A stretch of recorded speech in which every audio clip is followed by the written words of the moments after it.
Hello everyone, సింపుల్గా sambar recipe అయితే చూపించబోతున్నానండి. ఇది ఎక్కువ ఆర్భాటాలు ఏమీ లేకుండా ఇంట్లో ఉన్న వాడితోనే ఈజీగా అయితే చేసేసుకోవచ్చు. తక్కువ టైం పడుతుంది, అలాగే చాలా టేస్టీగా అయితే ఉంటుందండి. ఇందులో పచ్చి కొబ్బరి యాడ్ చేయడం వల్ల టేస్ట్ అయితే మరింత రెట్టింపు అయితే అవుతుంది. వీడియోని స్కిప్ చేయకుండా తప్పకుండా చూడండి. దానికోసం ముందైతే కావలసినంత కందిపప్పు అయితే తీసుకోవాలి. ఒక కప్పు అయితే తీసుకున్నాను నేను. నా క్వాంటిటీకి ఒక కప్ అయితే సరిపోతుంది. ఎక్కువ క్వాంటిటీ కావాలంటే కొంచెం ఎక్కువ తీసుకోవాలి, తక్కువ క్వాంటిటీ కావాలంటే కొంచెం తక్కువ తీసుకోవాలి. నేనైతే ఇప్పుడు ఒక కప్పు కందిపప్పు తీసుకుని దాన్ని నీట్గా వాష్ చేసుకోవాలి ఒక 2-3 సార్లు.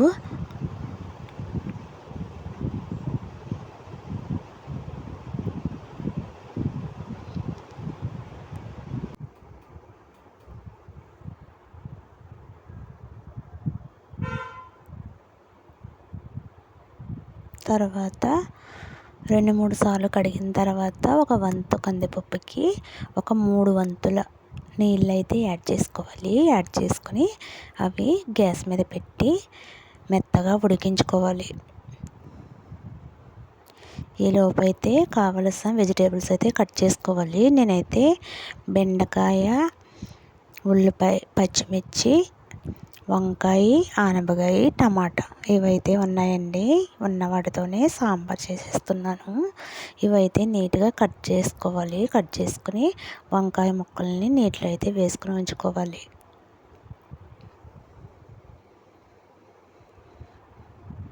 తర్వాత ఇవి ఒక్కొక్కటిగా వేసేసుకొని ఉడికించుకోవాలి. ఒక్కొక్కటిగా గిన్నెలో వేసేసుకొని తగినన్ని వాటర్ అయితే వేసుకుని ఉడికించుకోవాలి.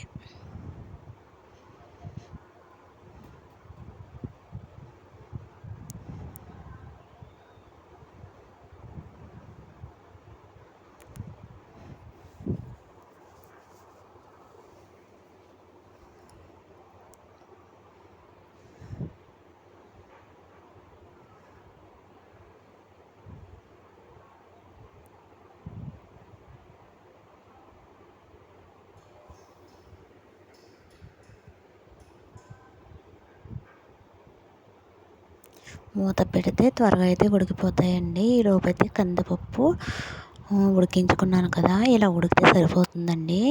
ఇలా ఉడికిన దాన్ని మెత్తగా మిక్సీ పట్టాలి. ఇది మెత్తగా పేస్ట్ అవుతే సాంబార్లో బాగా కలిసిపోతుందండి.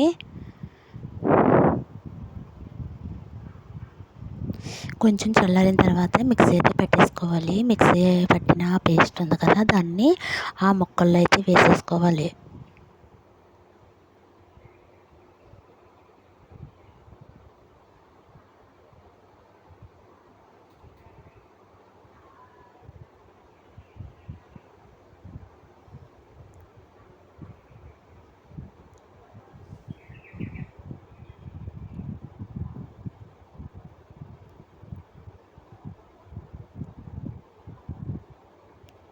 ఒక్కసారి అయితే మొత్తం కలిసేలా తిప్పుకోవాలి.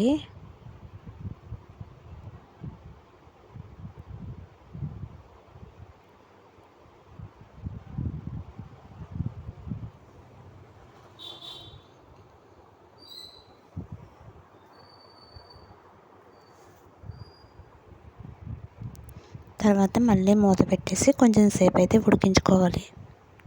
ఈలోపు అయితే చింతపండు అయితే నానబెట్టుకొని రెడీగా ఉంచుకోవాలి.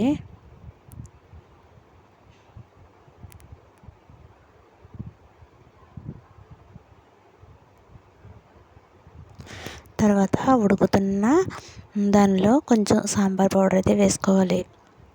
ఒక 2-3 స్పూన్లు సాంబార్ పౌడర్ అయితే సరిపోతుంది. దాంట్లోనే కొంచెం కొత్తిమీర కూడా వేసేసుకోవాలి.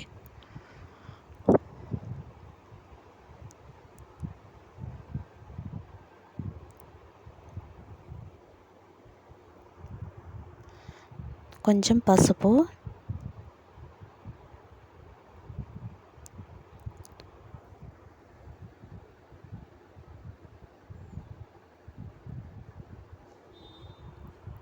తర్వాత సరిపడా ఉప్పు అయితే వేసుకోవాలి.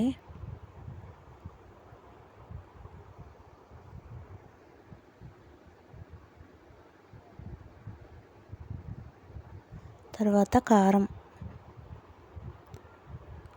కారం కూడా వేసేసుకోవాలి.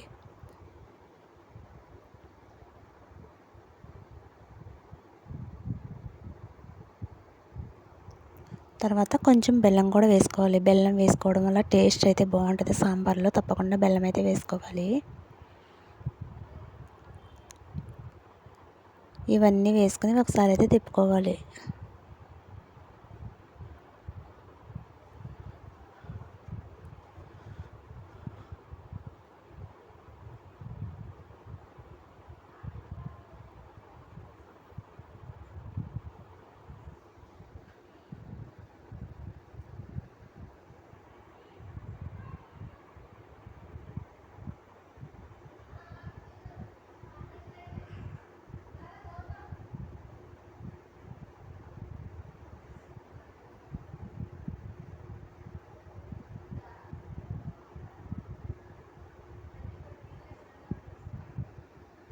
తర్వాత ఇవి బాగా ఉడికిన తర్వాత చింతపండు రసం అయితే యాడ్ చేసుకోవాలండి.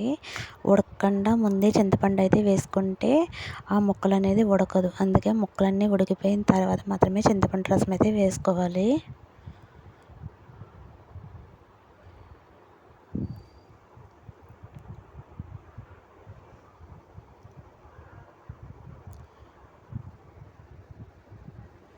ఇప్పుడు ఆ చింతపండు రసం కూడా వేసేసుకొని కొంచెం సేపు అయితే మరగనివ్వాలండి.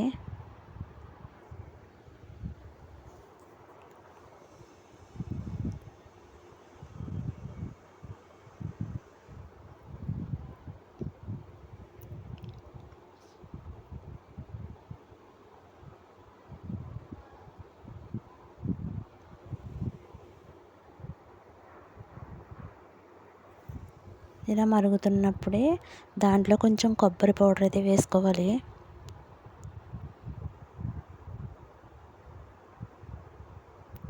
కొబ్బరి కూర వేసుకోవడం వల్ల టేస్ట్ మరింత రెట్టింపు అయితే అవుతుంది.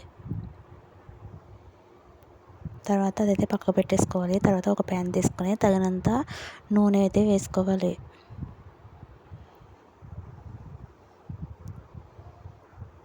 తర్వాత దాంట్లో తాలింపులకు కావాల్సినవి వేసుకోవాలి.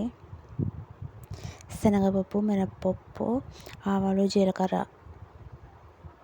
ధనియాలు, మెంతులు ఇవైతే వేసుకోవాలి. తర్వాత కొంచెం ఎండుమిర్చివి కూడా వేసుకోవాలి.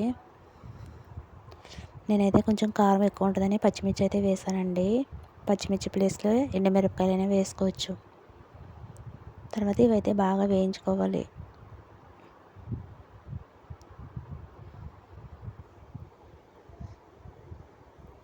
తర్వాత ఇవి బాగా వేగిన తర్వాత కరివేపాకు అయితే వేసుకోవాలి.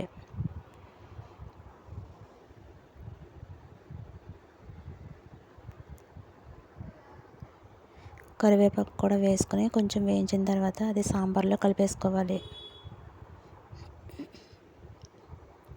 వేడిగా ఉన్నప్పుడే అందులో వేసేసుకోవాలండి.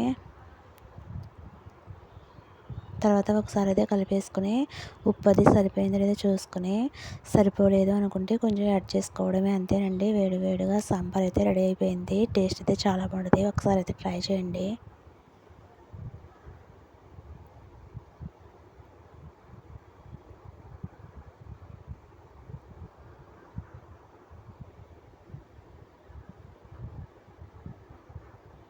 అంతేనండి, వేడి వేడి సాంబార్ అయితే రెడీ అయిపోయింది. Simple and easy recipe. ఒకసారి అయితే ట్రై చేసి ఎలా వచ్చిందో కామెంట్ చేయండి. మరిన్ని వీడియో కోసం ఛానల్ని సబ్స్క్రైబ్ చేసుకోండి. అంతేనండి video. Bye bye. Thank you.